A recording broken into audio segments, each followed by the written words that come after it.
Hello, Neha Shirbate welcomes you in GRASS Chemistry. Today we are going to learn electronic configuration of first 30 elements. तो आज हम देखेंगे first 30 elements का electronic configuration क्या है। तो जैसे कि मैंने यहाँ पर first 10 elements, then next 10 elements, इनका मैंने एलिमेंट का सिंबल और उसका एटॉमिक नंबर मैंने लिख कर रखा है। तो सबसे पहले हम देखेंगे एटॉमिक नंबर हाइड्रोजन का है 1, इसका इलेक्ट्रॉनिक कॉन्फ़िगरेशन जो इसके प्रीवियस वीडियो में मैंने बताया था आपको, अबाव प्रिंसिपल डायग्राम को लेकर हम इलेक्ट्रॉनिक कॉन्फ़िगरेशन जो है वो लिख सकते हैं। So by using above principle diagram उसमें एनर्जी लेवल्स हमें दिखाई दिए हैं, डिफरेंट एनर्जी लेवल्स दिए गए हैं। तो वो एनर्जी लेवल्स को अकॉर्डिंग हमें ध्यान रखते हुए इलेक्ट्रॉन्स जो है वेरियस ऑर्बिटल्स में फिल करने। So first hydrogen, first element hydrogen का इलेक्ट्रॉनिक कॉन्फ़िगरेशन रहेगा 1s1। हीलियम का इलेक्ट्रॉनिक कॉन्फ़िगरेशन रहेगा 1s2। लिथियम का इलेक्ट्रॉनिक कॉन्फ़िगरेशन रहेगा, अब 1s इलेक्ट्रॉन जो है 1s ऑर्बिटल, इसमें 2 इलेक्ट्रॉन्स फील हो चुके हैं, हमें 3 इलेक्ट्रॉन्स फील करना है, 3 में से 2 इलेक्ट्रॉन्स जो है वो फील हो चुके हैं। So remaining 1 electron will enter in next higher energy level orbital, that is 2s। So यहाँ पर आएगा 2s1। Next beryllium, fourth number of element, इसका कॉन्फ़िगरेशन आएगा 1s2 2s2। अब देखो यहाँ पर 2s ऑर्बिटल कम्प्लीटली फिल्ड हो चुका है, इसलिए हम जो नेक्स्ट एलिमेंट है बोरॉन, इसका जो कॉन्फ़िगरेशन है वो इस तरीके से आएगा 1s2 2s2। Total electrons 1 2 3 4 feel हो चुके हैं। लास्ट इलेक्ट्रॉन जो फिफ्थ इलेक्ट्रॉन है इसका वो एंटर होगा 2p1। So you can right here 1s2 2s2 or 2px1. You can also write here 2px1. Next is carbon, इसका आएगा कॉन्फ़िगरेशन, इसमें 6 इलेक्ट्रॉन्स है, 6 इलेक्ट्रॉन हमें फिल करना है। पहले लोअर एनर्जी लेवल 1s2 में आएगा, फिर 2s2, उसके बाद है 2p2। देखो यहाँ पर 1 2 3 4 5 6 इलेक्ट्रॉन हो चुके हैं। वैसे ही हम एक एक इलेक्ट्रॉन इंक्रीज करते जाएंगे। नाइट्रोजन का एटॉमिक नंबर है 7, इसका इलेक्ट्रॉनिक कॉन्फ़िगरेशन आएगा 1s2 2s2 2p3 2p3। और यहाँ पर आप ऐसे भी लिख सकते हो like 2px1 2py1। here you can also write 2px1 2py1 2pz1। एक तो आप x px py pz में शो कर सकते हो, या फिर directly you can right 2p3। Next is oxygen, oxygen का आएगा 1s2 2s2 2p, कितने इलेक्ट्रॉन्स फिल करने हैं हमें यहाँ पर 4, बिकॉज p इलेक्ट्रॉन में मैक्सिमम 6, p ऑर्बिटल में मैक्सिमम 6 इलेक्ट्रॉन रह सकता है। तो यहाँ पर 1 2 3 4 5 6 7 8 ऐसे हमने टोटल 8 इलेक्ट्रॉन्स फिल कर चुके हैं हम। Next is fluorine 1s2 2s2 2p5। तो अब इसका कॉन्फ़िगरेशन हम कैसे लिख सकते हैं, देखो जैसे p ऑर्बिटल है, p ऑर्बिटल में अगर हमें फिल करना है हाउ मच इलेक्ट्रॉन 5, तो 1 2 3 4 एंड 5। तो आप कैसे लिख सकते हो यहाँ पर 2px2 2py2 2pz1। एक तो आप 2p5 लिखो, या फिर 2px2 2py2 या 2pz1। नेक्स्ट 10th नंबर का जो एलिमेंट है दैट इज नियॉन, इसका कॉन्फ़िगरेशन आएगा 1s2 2s2 2p6। अगर अब हम देखते हैं यहाँ पर 2p6, p ऑर्बिटल में कितने इलेक्ट्रॉन है 6 इलेक्ट्रॉन। अब ये ऑर्बिटल यहाँ पर कम्प्लीटली फिल हो चुका है। सो नेक्स्ट जो एलिमेंट है सोडियम, उसमें 2p6 के बाद 2p7 नहीं आएगा, क्योंकि p ऑर्बिटल में मैक्सिमम 6 इलेक्ट्रॉन रहेगा, ये फुल फिल्ड है, कम्प्लीटली फिल्ड है, इसलिए नेक्स्ट इलेक्ट्रॉन अब जाएगा नेक्स्ट एनर्जी लेवल में।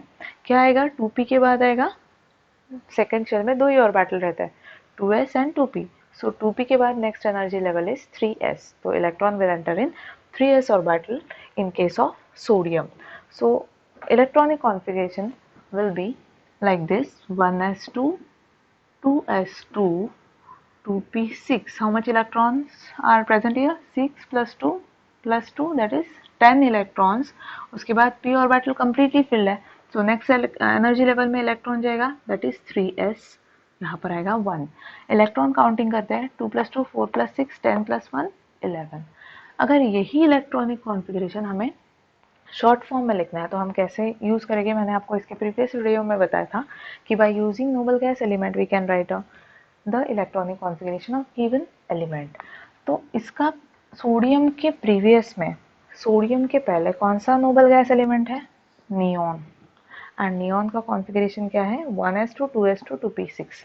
इसका मतलब क्या है कि आप यहाँ तक का जो इलेक्ट्रॉनिक कॉन्फ़िगरेशन है वो स्किप कर सकते हो. Instead of writing this much you can right here only neon, that means it contains 10 electron and after that 3s1. आप ऐसे भी लिख सकते हो, ठीक है. So next is magnesium which contains 12 electrons and protons in it.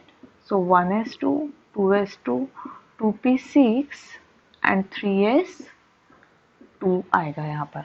अब s orbital है, s ऑर्बिटल में इलेक्ट्रॉन्स यहाँ पर 2 है, कम्प्लीटली फिल्ड है, तो यहाँ पर ये ऑर्बिटल जो है वो कम्प्लीटली फिल्ड है. सो नेक्स्ट एनर्जी लेवल में इलेक्ट्रॉन एंटर होगा. कौन सा रहेगा next energy level for next element? 3s के बाद आएगा 3p. So 1s2 2s2 2p6 3s2 and 3p1. सो आप 3px1 भी लिख सकते हो. नेक्स्ट एक एक इलेक्ट्रॉन हमें इंक्रीज करते जाना है. तो यहाँ पर फिर से 1s2 2s2 2p6 3s2 3px1 3py1 3pz0 ऐसे भी आप लिख सकते हो, या फिर सीधा आप 3p2 भी लिख सकते हो, ठीक है. Next is phosphorus. 1s2 2s2 2p6 3s2 3p3, या फिर आप लिख सकते हो 3px1 3py1 एंड 3pz1. सो यहाँ पर काउंट कर लेते एक बार. 6 + 2 + 2 that is 10 + 2 12 + 3 15. Okay, correct. Next element is sulfur. So here 1s2 2s2 2p6 3s2 3p4 आएगा यहाँ पर, या फिर आप ऐसे भी लिख सकते हो 3px2 3py1 3pz1. यानी ये हो गया 4 इलेक्ट्रॉन. आप डायरेक्ट लिखो या फिर एक्सिस पर शो कर सकते हो, बट यहाँ पर कैसे रहेगा अरेंजमेंट? p ऑर्बिटल में 4 इलेक्ट्रॉन है, 1 2 3 एंड 4. सो आप एक तो डायरेक्ट लिखो 1 2 3 4 3p4, या फिर 3px है ये, px py pz. तो x में कितने हैं? 2 है, इसलिए मैंने यहाँ 2 लिखा, y में 1 z में 1. तो आप किसी भी तरीके से इसे फॉलो करके लिख सकते हो. Next is element number 17, that is chlorine. Chlorine का अगर हम इलेक्ट्रॉनिक कॉन्फ़िगरेशन देखते हैं, so that will be 1s2 2s2 2p6 3s2 and 3p5. Same यहाँ पर आप direct 3px2 3py2 and 3pz1 ऐसा लिख सकते हो. Next element is argon, having atomic number 18, 1s2 2s2 2p6 3s2 3p6. अब देखो यहाँ पर p ऑर्बिटल जो है ये completely filled हो चुका है.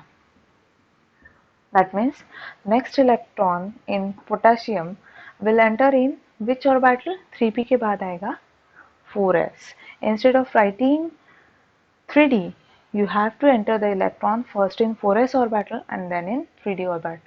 ऐसा हम क्यों कर रहे हैं? 3p के बाद तो आता है 3d, बट हम 3d में ना लिखते हुए पहले इलेक्ट्रॉन कहाँ एंटर कर रहे हैं? 4s में. ऐसा क्यों कर रहे हैं? क्योंकि हमने अबाउट प्रिंसिपल में हायर इंक्रीजिंग ऑर्डर में उसके एनर्जी लेवल्स देखे हैं, जिसमें 3p के बाद इलेक्ट्रॉन 3d में ना जाते हुए less energy level, that is lower energy level जिसका है 4s का, उसमें पहले इलेक्ट्रॉन फिल होगा and then it will enter in 3d orbital.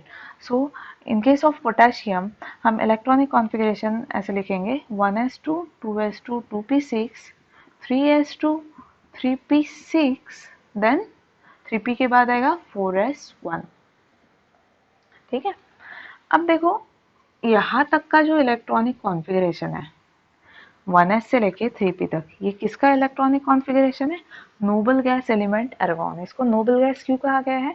क्योंकि इसका जो वैलेंस शेल है, outermost shell, that is valence shell, it contains 8 electrons, hence its octet is complete and hence it is stable in nature. So इसलिए ऐसे जो stable elements हैं उनका हम इलेक्ट्रॉनिक कॉन्फ़िगरेशन कंसिडर करके रिमेनिंग इलेक्ट्रॉनिक कॉन्फ़िगरेशन जो है वो लिख सकते हैं। सो पोटेशियम का अगर हमें शॉर्ट फॉर्म में लिखना होगा तो हम किस तरीके से लिख सकते हैं? यहाँ पर इतना जो कॉन्फ़िगरेशन है 18 इलेक्ट्रॉन्स का वो रहेगा एर्गॉन का, और उसके बाद क्या है 4s1। तो आप ऐसे भी लिख सकते हो पोटेशियम का एर्गॉन एंड 4s1।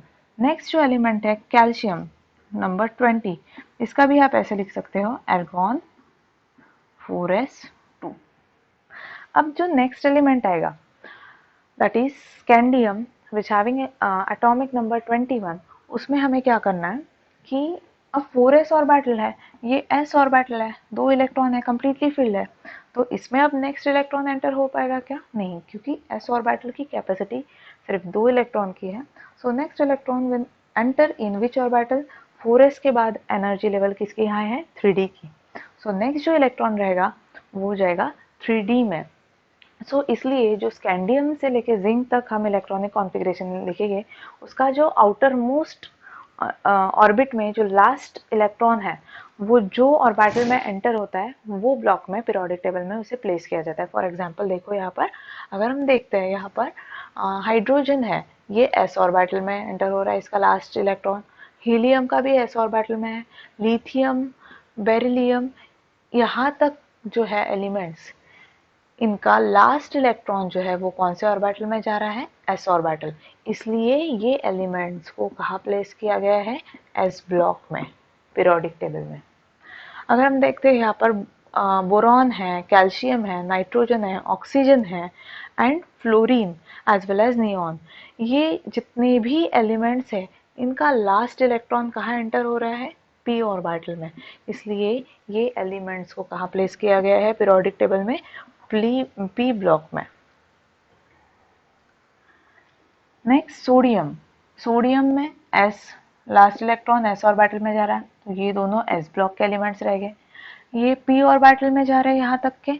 सो ये सब जो ये elements up to potassium sorry up to argon, ये कौन से ब्लॉक के एलिमेंट्स रह गए? p ब्लॉक के।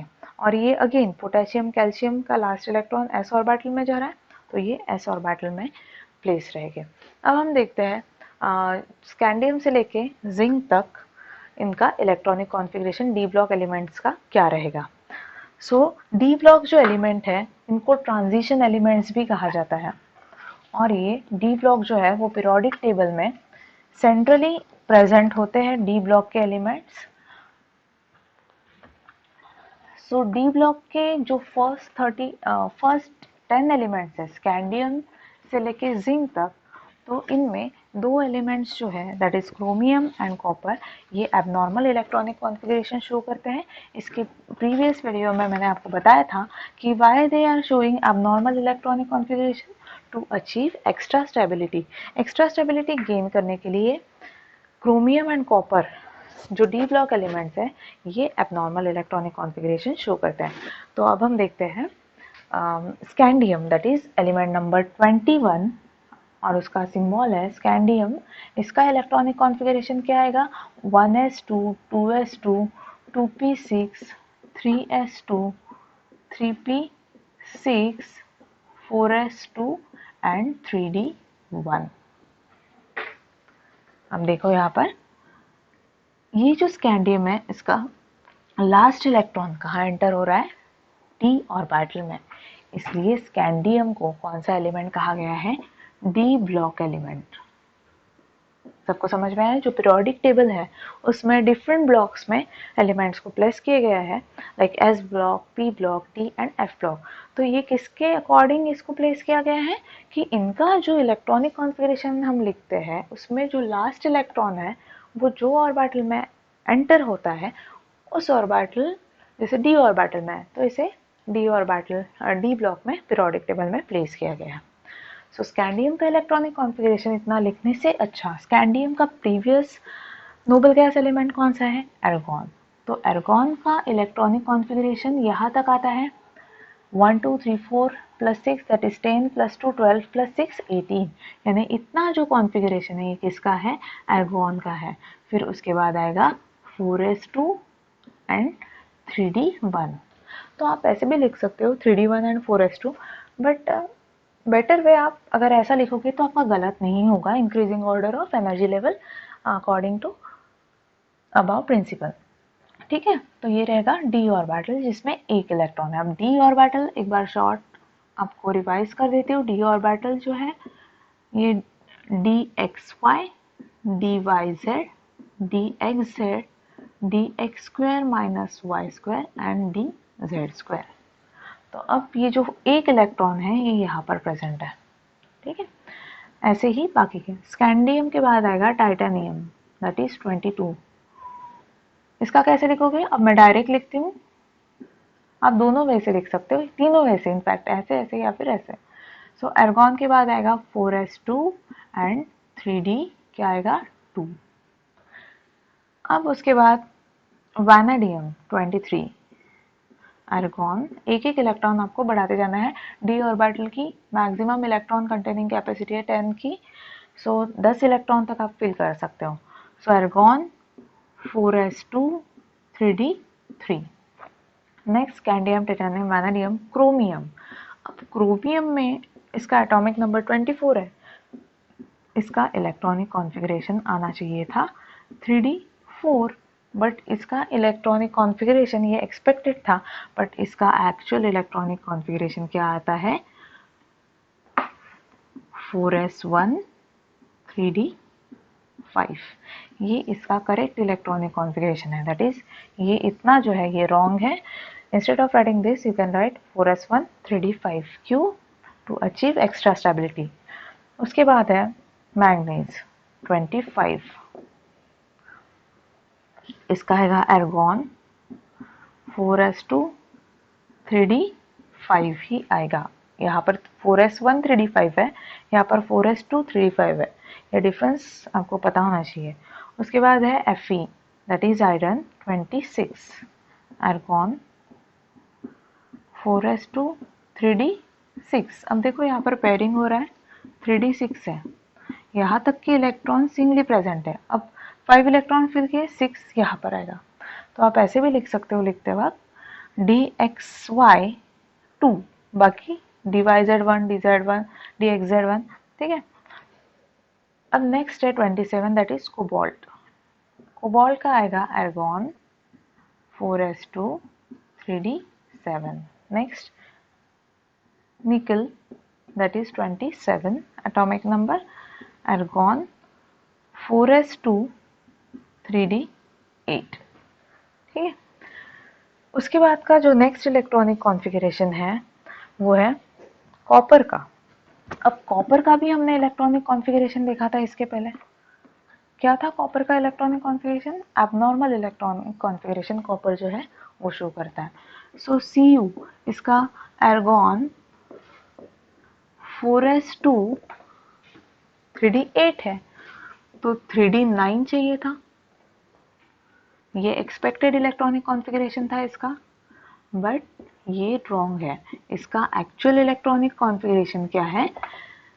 एर्गॉन 4s1 3d10। 4s ने अपना एक इलेक्ट्रॉन 3d में शिफ्ट किया है, जैसा यहाँ पर 4s ने अपना एक इलेक्ट्रॉन 3d में शिफ्ट किया था। सो ये क्यों शो कर रहे हैं? To achieve extra stability. इसलिए मैंने आपको प्रीवियस वीडियो में स्टेबिलिटी रूल पढ़ाया था कि यहाँ पर देखो अभी ये कम्प्लीटली फिल्ड हो जाता है, यहाँ पर हाफ फिल्ड हो जाता है, 3d5 हाफ फिल्ड, इसलिए ये स्टेबल हो जाता है according to stability rule. If the orbital is half filled और completely filled then it is in more stable condition. तो यहाँ पर देखो क्रोमियम में 3d5 है, d5, d में 10 इलेक्ट्रॉन रह सकते हैं, तो 10 के हाफ 5 है, हाफ फिल्ड। यहाँ पर 3d10 है, that means 10 electrons completely field, so it is in more stable condition. अब ये हो गया कॉपर का, दैट इज 28, 29 है, sorry, this is nickel is 28 and this is 29, and last is zinc having atomic number 30, इसका आएगा argon 4s2 3d10। देखो यहाँ पर भी सेम डिफरेंस, यहाँ पर 4s2 है, यहाँ पर 4s1 है। सो इस तरीके से हम इलेक्ट्रॉनिक कॉन्फ़िगरेशन लिख सकते हैं। और अगर हम देखते हैं लैंथेनाइड्स एंड एक्टिनाइड्स, ये जो एफ ब्लॉक एलिमेंट्स है, इनका इलेक्ट्रॉनिक कॉन्फ़िगरेशन थोड़ा डिफरेंट है, वो हम अलग से लेंगे। यहाँ पर स्कैंडियम से लेके जिंक तक ये जो 10 एलिमेंट्स है 21 से लेके 30 तक, इनका लास्ट इलेक्ट्रॉन देखो सभी कौन से ऑर्बिटल में जा रहा है, डी ऑर्बिटल में लास्ट इलेक्ट्रॉन जा रहा है, इसलिए ये एलिमेंट्स को कहाँ प्लेस किया गया है पीरियोडिक टेबल में, डी ब्लॉक में। ओके, सो स्टूडेंट्स आपको एक बार लिख कर देखना है बिना देखे इलेक्ट्रॉनिक कॉन्फ़िगरेशन। सो प्रैक्टिस करो, राइटिंग प्रैक्टिस करो, इलेक्ट्रॉनिक कॉन्फ़िगरेशन तीनों तरीके से फील करके देखो, इस तरीके से, इस तरीके से।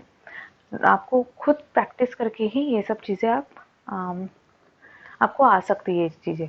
और it is very simple, just you have to write down, और एक बार बिना देखे सब लिखो, और बाकी के जो नेक्स्ट वीडियोस है वो और भी मैं बेसिक आपको बताऊंगी उसमें। तो अब तक के लिए आपको ये होमवर्क करना है। Thank you.